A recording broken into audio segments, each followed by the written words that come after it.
Kalau soal tipu menipu mau kagak dah. Terus saya dibilang juga soal batu bara, enggak. Dari dulu saya malah ngalah mulu. Saya ikut ganti, ikut bayar di beberapa orang. Ada satu orang malah 23 miliar itu. Saya nggak tahu tuh dari mana bisa ganti itu. Belum yang lain-lain tuh, yang nyelonong ke rumah saya. Tapi kalau sekarang mah enggak lah, saya bilang. Kalau sekarang ada yang mau mempermasalahkan lagi, saya bilang ke polisi aja sih udah. Jawaban tergugat 3, kuasa hukum Yusuf Mansur atau Yusuf Mansur itu membantah bahwa Yusuf Mansur itu sebagai komisaris utama PT Adi Partner Perkasa. Kalau mereka membayar 23 miliar sampai dengan sekarang, saya ajak mubahalah apakah benar mereka pernah membayar. Sampai dengan saat ini tidak. Tetapi dapat kita garis besari di bawahnya bahwa kalau dia membayar, berarti kan mereka juga mengakui ada keterlibatan di sana. Begitu.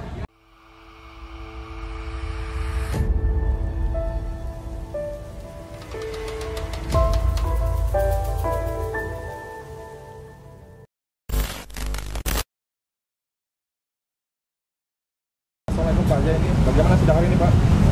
Waalaikumsalam warahmatullahi wabarakatuh. Ya Mas Haji, sidang hari ini mengecewakan Mas Haji. Jadi hari ini acaranya atau agendanya sebenarnya kan saya menyerahkan replik atas jawaban dari tergugat 3, kuasa hukum Yusuf Mansur, dan tergugat 4, kuasa hukum BMT Darussalam. Namun sampai dengan sore ini itu tergugat 3 maupun tergugat 4 itu tidak datang dan tidak memberikan berita dalam bentuk apapun gitu. Ya. Alasannya apa Pak? Yang bersangkutan tidak hadir Pak? Alasannya tidak tahu, Allahu a'lam alasannya. Cuman pengadilan mengatakan bahwa sampai dengan saat ini tidak ada laporan tergugat 3 dan tergugat 4 hadir, itu nggak ada. Ya, jadi tadi sidang ditinggal gitu. Ini kan Pak Zaini dan Pak Kapolres sudah menunggu sampai sore ini Pak. Iya. Dan sidangnya ditunda lagi Pak. Iya. Rasanya gimana Pak? Ya perasaan agak jengkel, ada jengkelnya, ya kadang-kadang ketawa juga gitu. Iya.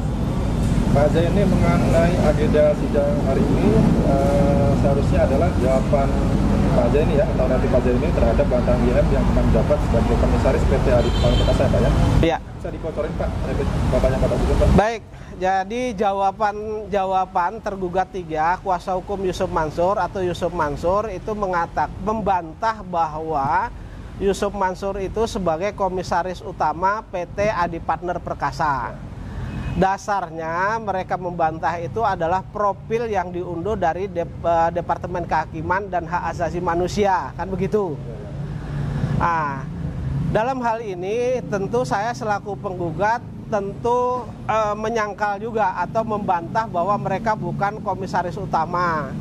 Ada 2 alasan saya membantah mereka komisaris utama di PT Adi Partner Perkasa itu ada 2. Yang pertama adalah ucapan lisan dari Yusuf Mansur ketika presentasi di Masjid Darussalam itu mengatakan bahwa dirinya Yusuf Mansur itu sebagai komisaris utama PT Adi Partner Perkasa. Itu. Terus kemudian yang kedua adalah berdasarkan putusan 313 garing PDT.G garing 2011 garing PN Jakarta Selatan yang diputus itu pada 2012. Di sana Yusuf Mansur itu digugat oleh salah satu bank. Bank itu mendudukkan Yusuf Mansur sebagai komisaris utama. Dan putusan di dalam perkara tersebut Yusuf Mansur tidak membantah. Berdasarkan putusan tersebut Yusuf Mansur hanya mengatakan mereka memang sebagai komisaris utama, namun tanda tangannya dipalsukan. Sehingga kenapa ada profil dari Departemen Kehakiman dan Hak Asasi Manusia itu mengatakan Yusuf Mansur bukan sebagai komisaris utama, tetapi di dalam putusannya di gugatan nomor 313 itu mereka digugat sebagai komisaris utama dan tidak menyangkal dan tidak membantah. Artinya 2 alat bukti ini mana yang benar nanti biar majelis hakim yang menilai. Itu. Baik Pak. ini kan IM juga sebelumnya mengakui pernah mengganti rugi atau membayar sebesar 23 miliar kepada satu orang ya Pak ya? Iya. Apakah itu secara tidak langsung Pak bisa menjadi bukti Pak keterlibatan IM dalam legalisasi? Kalau mereka membayar 23 miliar sampai dengan sekarang, saya ajak mubahalah apakah benar mereka pernah membayar sampai dengan saat ini tidak. Tetapi dapat kita garis besari di bawahnya bahwa kalau dia membayar berarti kan mereka juga mengakui ada keterlibatan di sana. Begitu. Oke. Untuk jawaban Pak Jani terkait dengan bantahan BMT itu bagaimana Pak? Kalau BMT begini, BMT ini konyol. BMT ini jelas menerima uang saya, tetapi dalam jawabannya mereka membantah menerima uang saya. Nah, karena mereka membantah mereka membantah tidak menerima uang saya. Satu. Yang kedua, bahwa di dalam bisnis ini tidak ada perjanjian. Dia mengatakan seperti itu. Terus yang ketiga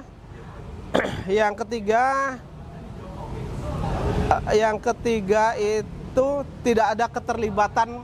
Yang ketiga bahwa BMT itu tidak ada perjanjian dengan tergugat satu PT Adi Partner Perkasa. Dapat saya bantah di sini bahwa sesuai dengan sertifikat investasi, saya itu tercatat di sana sebagai investor yang menyetor uang pada tahun 2009 itu 80 juta rupiah. Satu. Terus kemudian mereka mengatakan BMT menyangkal tidak punya perjanjian dengan Adi Partner Perkasa. Itu BMT jelas punya perjanjian, nanti akan saya buktikan dalam pembuktian itu nomor 1 dan nomor 3. Itu. Terus kemudian tidak ada tertulis menurut mereka. Nah, inilah yang menjadi desain mungkin agar para investor itu tidak bisa mengajukan gugatan terhadap kerugian yang dialami. Ini justru membuktikan bahwa mereka dari awal itu sudah mendesain jangan sampai ada alat bukti. Tetapi kan ya niat yang tidak baik. Tetapi kan nanti bisa dibuktikan pakai sumpah, Mas. Iya.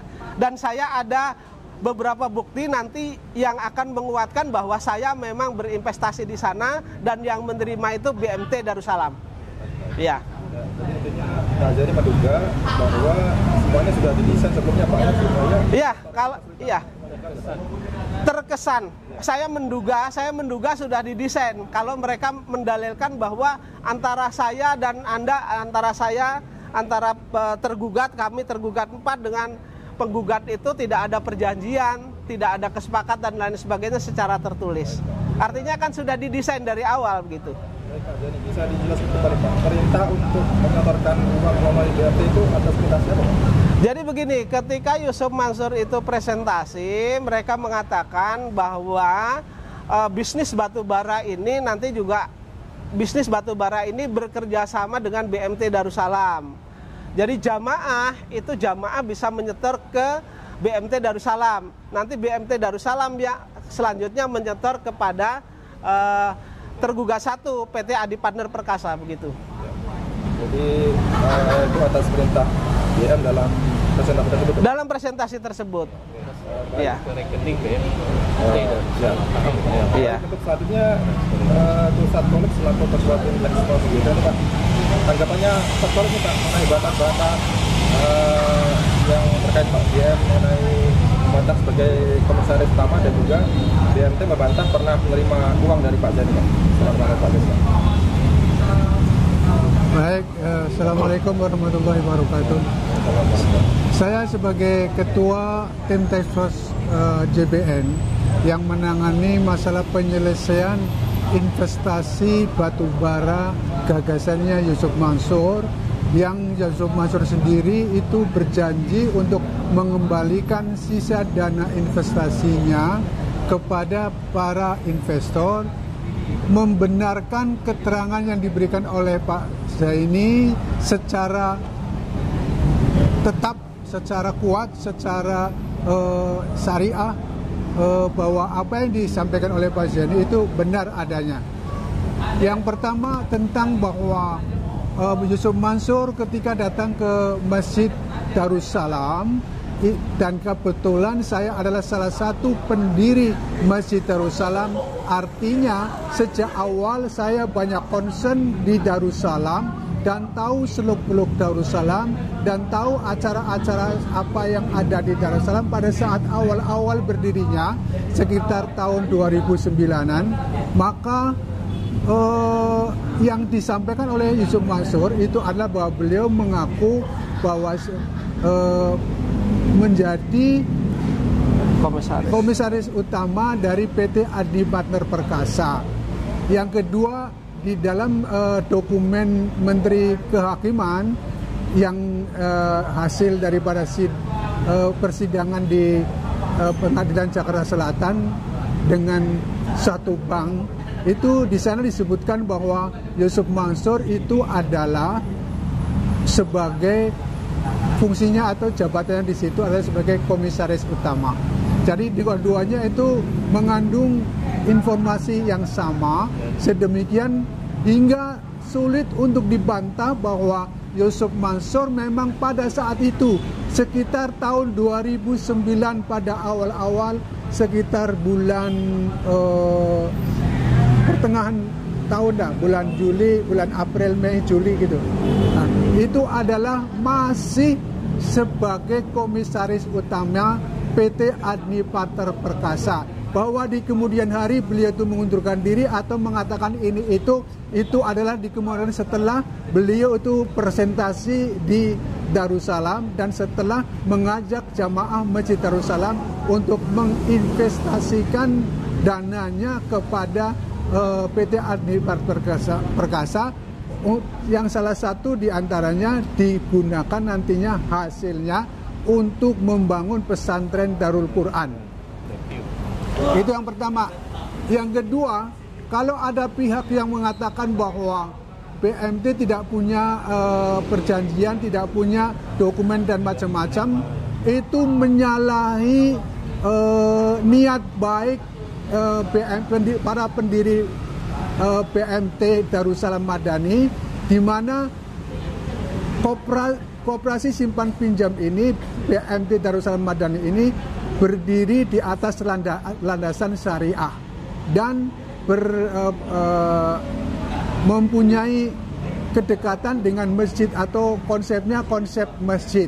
Jadi kalau tidak ada perjanjian atau tidak ada catatan administrasi, maka itu menyalahi surat Al-Baqarah ayat 272, di mana Allah berfirman untuk memerintahkan kepada kita, kalau kita punya transaksi, punya bisnis, punya kegiatan-kegiatan yang berkaitan dengan duit atau pinjam meminjam, maka catatlah.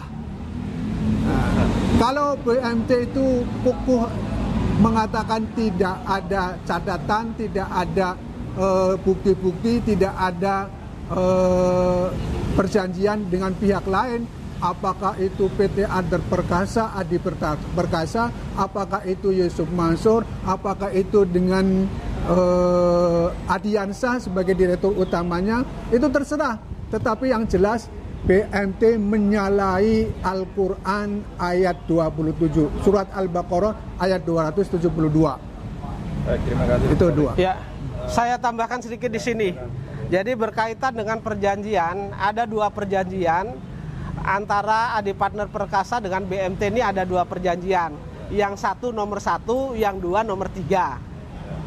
Kemudian di dalam PT Adi Partner Perkasa ini, di sana pengurusnya itu adalah tergugat 2, Adiansah dan komisaris. Gimana? Begini, saya garis bawahi kalau BMT itu kan mengatakan bahwa BMT itu tidak ada ikatan, tidak ada perjanjian, tidak ada kesepakatan dengan tergugat 1 PT Adi Partner Perkasa. Itu saya katakan bohong besar. Karena BMT itu dengan PT Adi Partner Perkasa itu punya perjanjian nomor 1 dan nomor 3 di 2009 itu. Kemudian di dalam PT Adi Partner Perkasa ini pengurusnya adalah tergugat 2 Adiansah dan tergugat 3 Yusuf Mansur sebagai komisaris, ya. Jadi memang ada keterikatan di antara PT Adi Partner Perkasa, kemudian direkturnya Adiansa, kemudian komisarisnya Yusuf Mansur, kemudian tergugat 4-nya BMT Darussalam. Ingat, ini jangan dihilangkan. Ini pertanggungjawabannya sampai di akhirat. Dan nanti pada saat pembuktian akan saya buktikan itu. Baik, terima kasih Pak. Dan tambahan secara pribadi, antara Adiansa sebagai direktur utama PT Adi Partner Perkasa dengan Yusuf Mansur sebagai komisaris utama PT Adi Partner Perkasa dan penguasa atau pejabat-pejabat BMT itu mereka punya hubungan batin, hubungan fisik dengan ya sudah lama saling kenal dan sebagainya gitu. Adanya kedatangan Yusuf Mansur ke Darussalam itu dibawa oleh salah satu pendiri dari BMT Darussalam Madani. Ini yang harus diketahui oleh jamaah sekalian bahwa tidak inisialnya IR. Inisial aja. Inisialnya IR gitu. Sudah ada. Jadi tidak benar kalau umpamanya mereka tidak punya hubungan apa-apa. Baik, terima kasih Pak Jani dan oleh Pak Lebu, mungkin ada yang sampaikan. Sama-sama. Terima kasih. Terima kasih Pak Jani. Assalamualaikum.